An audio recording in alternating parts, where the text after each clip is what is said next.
Dr. John Vile from MTSU, a political science professor there, also the dean of the department. Dr. Vile, thanks again for being with us. We're talking about the Russian invasion of Ukraine, and I wanted to spend a few minutes talking about Ukraine President Zelensky. He has really become a central figure, as you would expect, in this invasion, but really an unconventional one, an unconventional president. What's your take on what we're seeing?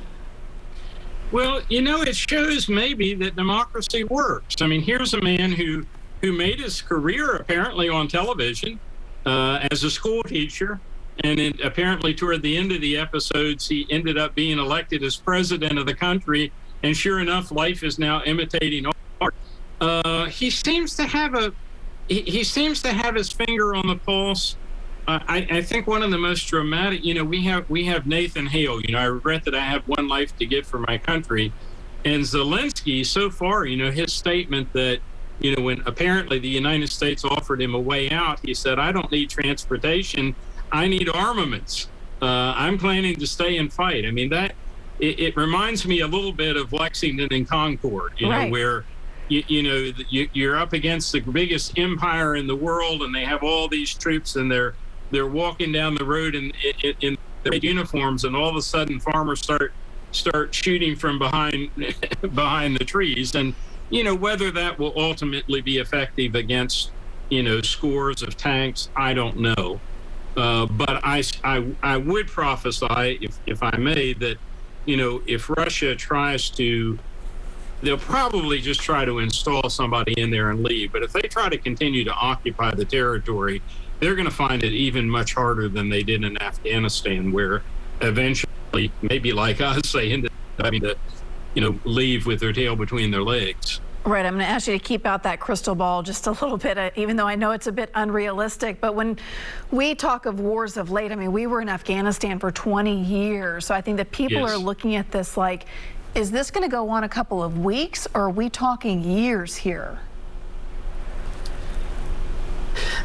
I just don't know. I mean, no, I'm much better at predicting the past than I am the future. It gets me in trouble a lot less. But I mean, I think it's probably more likely that if Russia gains the upper hand now, that they would simply try to replace the government and basically move their troops out of sight. I think the longer they keep troops visibly in a nation that doesn't want them, they're going to get picked off one by one. You know, I think they are going to face a situation similar to what they did in Afghanistan. President Zelensky is asked to immediately join the European Union. What are your thoughts on that? I don't think it's going to happen at this point.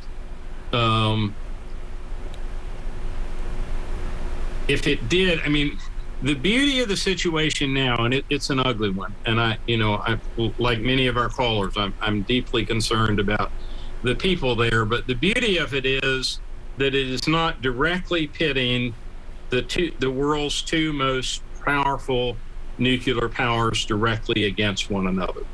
And, you know, even if we were to enter with a very limited objective, wars tend, you know, they talk about the fog of war, and, you know, wars tend to come with a lot of unexpected things. And all it would take would be, you know, shooting down a couple Russian planes and they shooting us, and before you know it, we could be, not likely we're going to be in a third world war, but, you know, if you remember, like I do, World War I, you know, at the start of World War I, nobody ever thought, most of them didn't think it was going to start as a world war. Right. But each country started lining up troops in response to what the others might do. And, you know, the powder keg goes off, and it lasts for, you know, however many years that it lasted. So hopefully we're not in that situation. You know, but I think it is a real fear. As I was talking to a Ukrainian woman today, she said, I didn't think he would do this, referring to Putin. I mean, she really believed he would not go this far. And so then she said, now he's threatening nuclear action. And the fear was very real. And I think that's where a lot of people are like, is he crazy enough to do it? And we just don't know. Right. I think the answer is no. I mean, he seems to be a rational actor. I think the thing that is most concerning right now are these pictures that you see with him at one end of the table and, Macron 20 feet away or his advisors 30 feet away. Stalin, which is a somewhat different situation, but when Stalin was in power in Russia, Soviet Union, he became increasingly paranoid, and he would, the closer you got to him, the more likely he was to suspect you, and all kinds. He starved millions of Ukrainians in the belief that they were opposed to him. And, there's always a danger when a politician gets this isolated. And of course, he's not accountable to the people in the way that Zelensky or Biden or Trump or, the officials elected in democratic nations are. So it's a concern. One of our, one of our callers brought up earlier about how there has been turmoil in this region, especially between Russia and Ukraine and parts of it for a really long time. We're talking years now. But now the world's attention, including the media's attention, is on this because the stakes have been raised substantially just in the last few days. So rightly so. But what does that mean for the next few months in America as we head towards elections? What do you expect the dialogue to be around it? Well, here's where I think Biden was right. Had we gone in with troops, I don't think we would have even the support that Putin seems to have in Russia, and it doesn't seem to be that strong. I just don't, especially after having, left Afghanistan in such a chaotic fashion, I don't think there's much desire, I just don't think people would stand for that. But do people sympathize with the Ukrainian people? Yes. Do a lot of them, when they see it, do they think of early American patriots who were willing to defend themselves? And, that's ultimately what this is going to come down to. Are the Ukrainian people going to be able to offer stiff enough resistance that Russia is going to turn back? And, my hope is that they are. This will affect us here in America. It already is. We look at gas prices, the fear of food prices going up even further as Ukraine is a big exporter of wheat. So we will feel the effects of what is happening there. We already are.